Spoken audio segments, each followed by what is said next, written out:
Hi, I'm Ed Thomas. I'm lead pastor and teaching pastor at Spirit of Joy Lutheran Church in Weddington, North Carolina. I want to tell you today about God's vision in our church.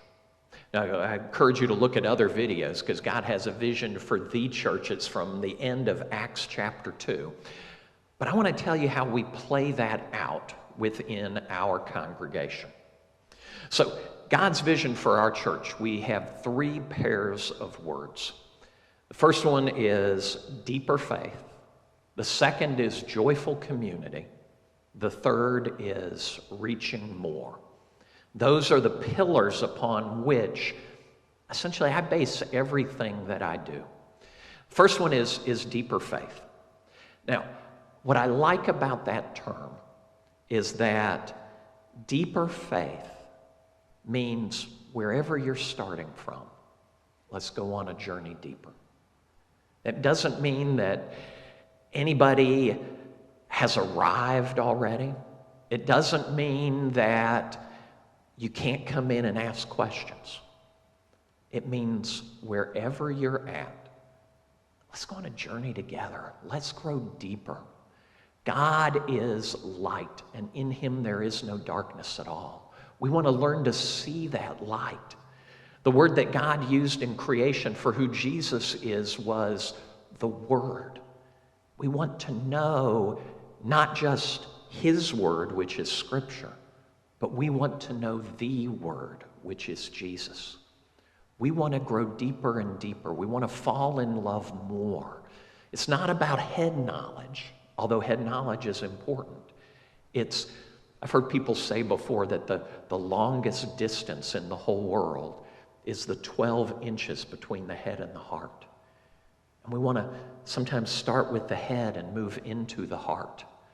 We believe that this is such an important thing that we want to grow in faith and encourage people on their journey.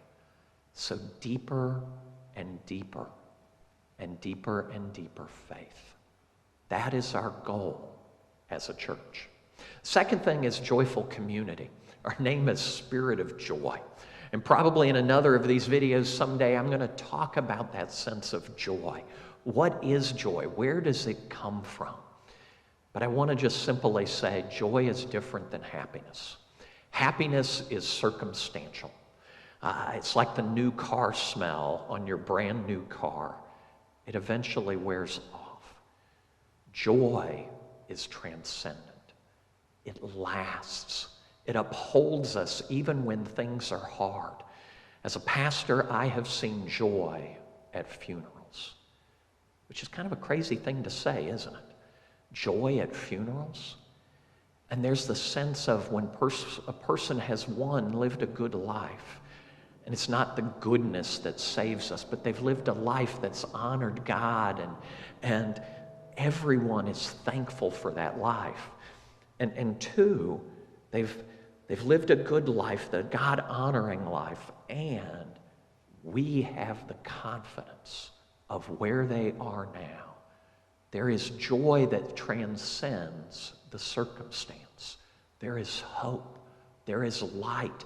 There is something that lifts us up even in the midst of profound circumstantial sadness. There is joy. I remember years ago, I was a pastor in New Mexico. We had a forest fire that came into town and burned down 400 of the 6,000 homes in town. When we were able to gather our community back together, we surrounded the people, 12 families in our church that had lost their homes. And there was joy. There was immense sadness from these people. I remember a dear friend in his mid-70s at the time talking about how he kept having dreams.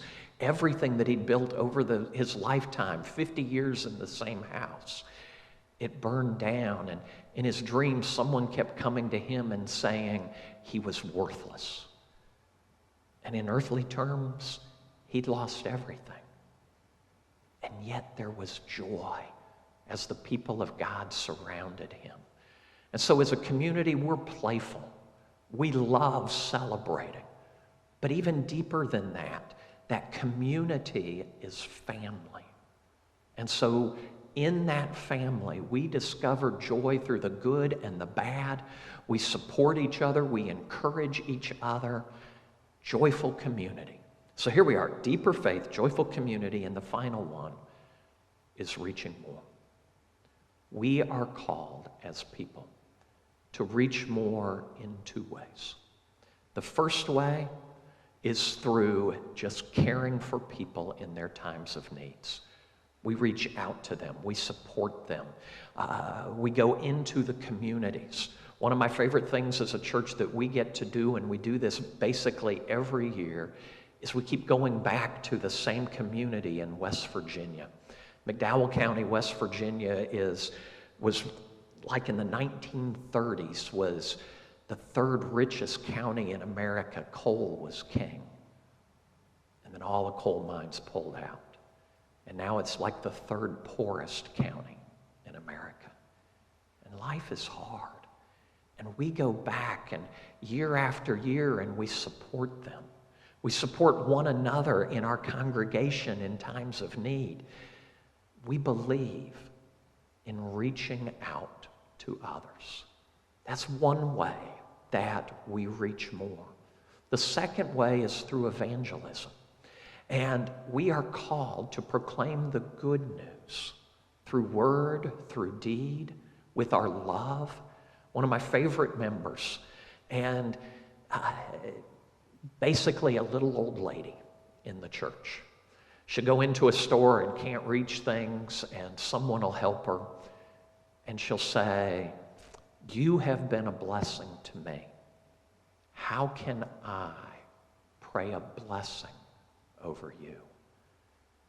And she begins talking with faith, just with all kinds of people, because she's just quiet and gentle. And we're all called to do that. We are all called to bring light into the midst of our darkened world. And so that's who we are as a congregation. Deeper faith, joyful community, reaching more. Those are the three pillars. And in fact, what I love, I go through our budget every year or two, and I take a look at how we spend our money as a congregation.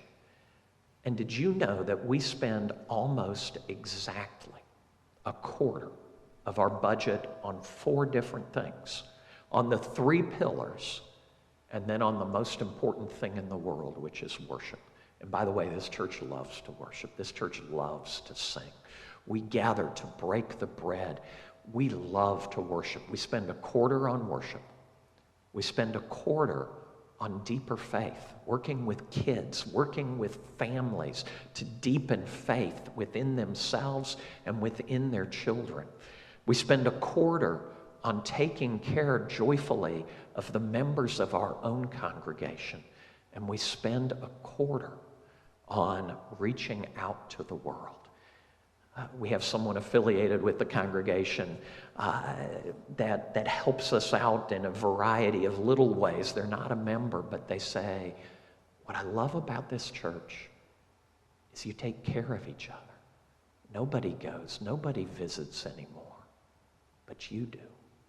We spend a quarter on each of those things because we believe that's how God is calling us. Deeper faith, joyful community, reaching more, and worshiping the King of the universe. Thank you for joining us for this video.